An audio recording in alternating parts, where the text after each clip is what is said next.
जमीन का हक को लेकर पटना हाईकोर्ट ने आज एक ऐतिहासिक फैसला सुना दिया। बड़ा फैसला है। अब ये जो विवाद है भागलपुर जिले के जो है यानी मौजा जो कहेंगे वो कजरैली में 15 डिसमिल जो है जमीन का विवाद था। अब ये याचिकाकर्ता है, उनका नाम है मोहम्मद अली रजा। का कहना था कि ये जमीन उनके परिवार ने 22 जून 1962 को पंजीकृत जो बिक्री विलेख है, यानी इन्होंने या स्पष्ट तरीके से ये कहा है कि इन्होंने इस जमीन को यहाँ पर खरीदा है। अब खरीदा है तो कागजात भी मौजूद है। कई सालों तक वो इस जमीन के लिए जो है लगान भी देते रहे, मतलब जमीन का जो है उनका रसीद भी कई साल तक कटा। सब कुछ ठीक चल रहा था, लेकिन समय के साथ एक बड़ी परेशानी जो है खड़ा हो गया। देखें, जमीन कोई भी व्यक्ति अगर खरीदता है और ये मान लेते हैं जमीन है, आपने खरीदा, जमीन का केवाला हो गया, जमीन की रजिस्ट्री हो गई, सेल डीड तैयार है, तो आपको जमीन का दाखिल खारिज करा लेना चाहिए। दाखिल खारिज अगर आप करा लेते हैं, जमीन का म्यूटेशन अगर आप करा लेते हैं, तो उसके बाद क्या होता है कि जो पहले विक्रेता है उनका जो जमीन है ना, उससे नाम को काट दिया जाता है, यानी राजस्व रिकॉर्ड से उसका नाम को हटा दिया जाता है और आपका नाम दर्ज कर दिया जाता है। अब आप जमीन का जो है रसीद कटा रहे हैं, आप सरकार को जो है अब टैक्स दे रहे हैं। तो ये इसी को लेकर विवाद हो गया। आखिर विवाद का मुख्य वजह क्या था, क्यों विवाद हुआ? इसका एक सबसे बड़ा कारण है, यानी ये जमीन आज नहीं खरीदा गया, 1962 में खरीदा गया। अब ये कह रहे हैं कि मेरे पास कागजात है, डॉक्यूमेंट है। अब लेकिन फिर भी विवाद हो जाता है 15 डिसमिल जमीन को लेकर।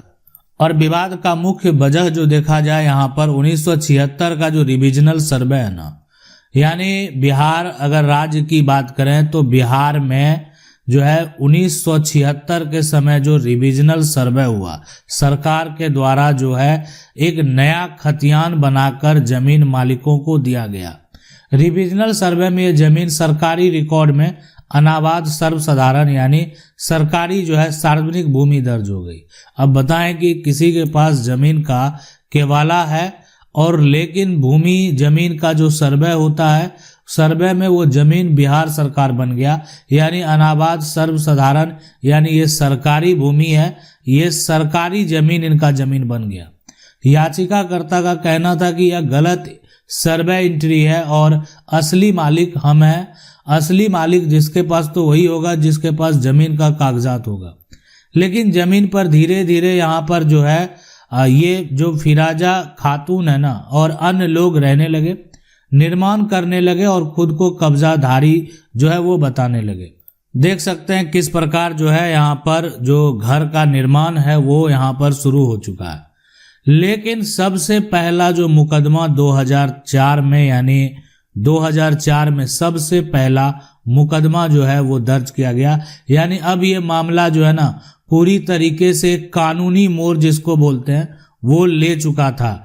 यानी अब जो भी विवाद का एक तरह से निष्कर्ष निकलेगा वो कोर्ट से निकलेगा, यानी मामला जो है वो कोर्ट में जा चुका था। आखिरकार अब देखें कोर्ट में क्या क्या हुआ। 2004 में एक पहला जो है केस फाइल किया गया। केस है यहाँ पर टाइटल अपील 89 जो है ना 2004, यानी निचली अदालत में ये जो है केस फाइल किया गया।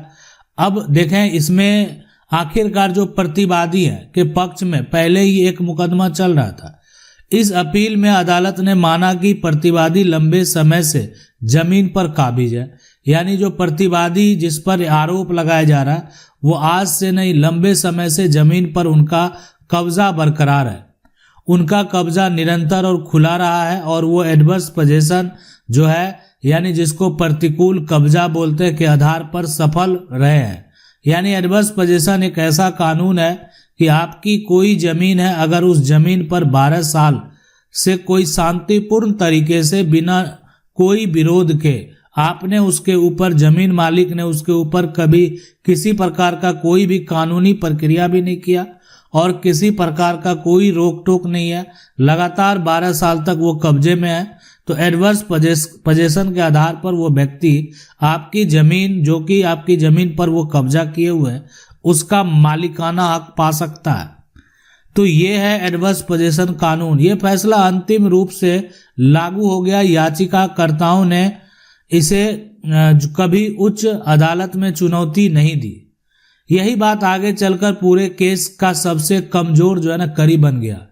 अब देखें आखिरकार इस मामले में हुआ क्या कि कई साल बाद जब प्रतिवादी जो है जमीन पर निर्माण करने लगे, मकान बनाने लगे, वो जो है एक तरह से घर बनाने का प्रयास करने लगे, तो याचिकाकर्ता ने नया मुकदमा दायर कर दिया। अदालत ने मांगा कि जब तक मुकदमे का अंतिम फैसला ना हो जाए, प्रतिवादियों को जमीन पर निर्माण करने से यहाँ पर रोका जाए। और यहाँ पर इसको बोलते हैं टेम्पररी इंजंक्शन। तो हम आपको बता दें, ये जो टेम्पररी इंजंक्शन कानून है ना, आप एक तरह से जैसे आज स्टे लेते हैं, तो स्टे लेते हैं तो आप अभी जाकर जो है धारा 144 के तहत उस पर रोक लगाते हैं, जो वर्तमान में अभी नई धारा जो अगर देखा जाए तो धारा 163 है। तो अब इस पे क्या होता है कि आप जाते हैं मजिस्ट्रेट के पास, आवेदन देते हैं, और आवेदन देते हैं, पुलिस इंक्वायरी होती है और लगता है कि यहाँ पर किसी प्रकार का कोई विवाद होने की संभावना है, तो उस पर धारा 144 जो है लगा दिया जाता है।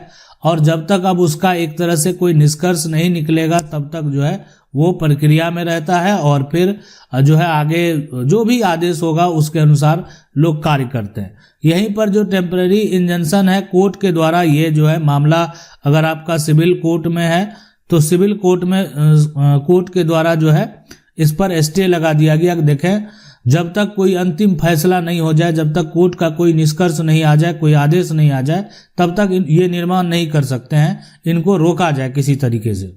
इस मामले का अगर निष्कर्ष की बात करें तो ट्रायल कोर्ट ने 16/6/2022 को कहा कि देखें ये जो है एक तरह से नहीं दी जा सकती है, इस पर जो है रोक नहीं लगाया जा सकता है। लेकिन वहीं पर जो अपील की बात करें 4/2/2023 ने भी यही कहा कि ट्रायल कोर्ट का जो फैसला है वो सही है। दोनों अदालतों ने माना कि प्रतिवादी कब्जे में है और याचिकाकर्ता का हक जो है प्रथम दृष्टि से मजबूत नहीं है, यानी उनका जो है जमीन पर कोई भी कब्जा यहाँ पर है नहीं, और ये जो आज दावा करने आए हैं कोर्ट में, इसके आधार पर जो है एक तरह से प्रतिवादी जो है लंबे समय से शांतिपूर्ण तरीके से कब्जे में है। पटना हाईकोर्ट पर जब मामला जाता है तो पटना हाईकोर्ट की चौखट पर, तो इसके बाद याचिकाकर्ता जो पहुंचते हैं पटना हाईकोर्ट, तो आर्टिकल 227 के तहत जो है गुहार लगाया जाता है। अगर आर्टिकल जो है 227 की बात करें तो यहाँ पर हाईकोर्ट जो है, हाईकोर्ट को पावर है कि निचली अदालत का जो भी फैसला है, यानी निचली अदालत के द्वारा जो भी निर्णय दिए गए हैं, निचली अदालत के द्वारा जो भी आदेश दिए गए हैं, उस आदेश को एक तरह से उनकी निगरानी करना। यानी ये भारतीय संविधान का जो अनुच्छेद 227 है, इसमें जो है हाईकोर्ट को, उच्च न्यायालयों को ये जो है पावर है कि जो निचली अदालत का आदेश होता है उस आदेश को देखें और एक तरह से उसकी निगरानी करें कि उनका क्या आदेश है, और उस पर अगर किसी प्रकार का कोई भी निष्कर्ष देना हो, रिजल्ट देना हो, किसी प्रकार का कोई आदेश देना हो, तो वो ये कर सकते हैं। तो निचली अदालत ने जो है गलती की है, हमें जमीन बचाने के लिए यहाँ पर जो है ये इंजंक्शन मिलनी चाहिए। अब ऐसा जो है याचिकाकर्ता का कहना है, जो याचिकाकर्ता पटना हाईकोर्ट पहुंचे थे उनका ये कहना है कि मुझे जो है इस पर यहाँ पर इंजंक्शन जो है वो मिलना चाहिए, मुझे इस पर जो है स्टे ऑर्डर मिलना चाहिए। घर का काम वो व्यक्ति नहीं कर सकते, मकान बनाने का काम वो उस जमीन पर तत्काल जो है रोक दिया जाए। और ने ये सब कहते हुए पटना हाईकोर्ट के द्वारा जो है याचिका जो है, यानी 14 अगस्त 2024 को ये याचिका जो है यहाँ पर खारिज कर दिया गया, यानी याचिका खारिज हो गया। पटना हाईकोर्ट ने याचिका खारिज कर दी। तो जो याचिका करता है ना, याचिकाकर्ता का जो मामला है, याचिकाकर्ता का जो एक तरह से फैसला है, याचिकाकर्ता के पक्ष में 2004 का जो फैसला है, वो अभी तक याचिकाकर्ता उस पर कायम है। अभी तक जमीन पर उनका जो है कब्जा बरकरार है। अब वो चाहे तो निर्माण वो करें नहीं करें, उसको यहाँ पर रोका नहीं जा सकता है।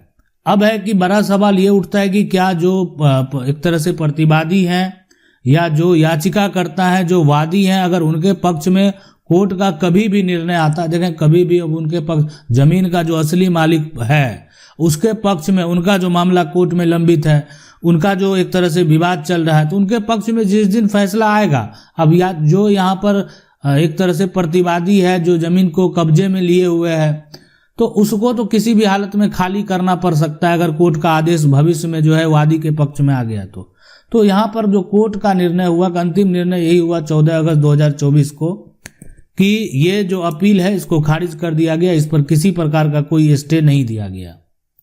अब ये जो विवाद है, ये विवाद किसके बीच में हुआ है, तो इस विवाद में जो वादी है यानी पटना हाईकोर्ट में, उनका नाम है अली यहाँ पर रजा, और जो प्रतिवादी हैं उनका जो नाम है, उनका नाम है यहाँ पर जो है फिराजा खातून। अगर बात करें इसके केस नंबर की, तो केस नंबर जो है यानी वो है 379 ऑफ 2023 यानी 2023।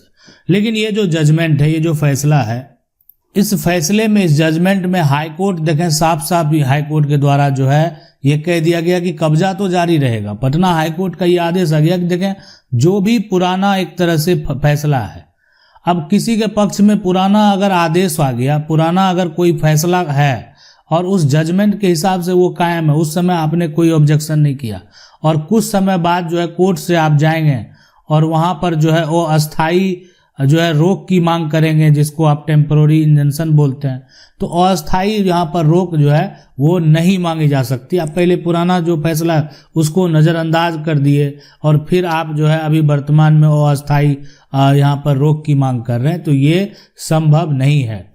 अब रही बात की पुराने कागजात का मान्यता को लेकर, तो जिनके पास जमीन का पुराना कागजात है, जिनके पास जमीन का पुराना केवाला है, वो अपना दावा पेश करेंगे, वो अपना अधिकार का दावा करेंगे, और उनका अधिकार अगर साबित हो जाता है तो उनको उनकी ज़मीन जो है, जो ज़मीन वो खरीदे हैं, जिस ज़मीन का वो कीमत चुकाए हैं, वो ज़मीन उनको वापस जरूर मिलेगी। लेकिन वर्तमान स्थिति जो कहती है वो बिना कोई साक्ष्य के, बिना कोई, मान लेते आज मामला आप गए हैं सिर्फ कोर्ट में ये अस्थाई रोक के लिए कि हमको जो है तत्काल में तुरंत इस पर स्टे लगना चाहिए, लेकिन जो उनके पक्ष में फेवर में पहले से आदेश है और निचली अदालत का जो है ट्रायल कोर्ट का आदेश है, तो ऐसे सिचुएशन में जो है इस पर अभी फिलहाल कोई किसी भी प्रकार का कोई परिवर्तन नहीं किया जा सकता है। अब डिपेंड करता है कि आपको आपका मालिकाना हक कब और जो है जब मिलेगा, तो जो आदेश होगा उस आदेश का फिर पालन किया जाएगा।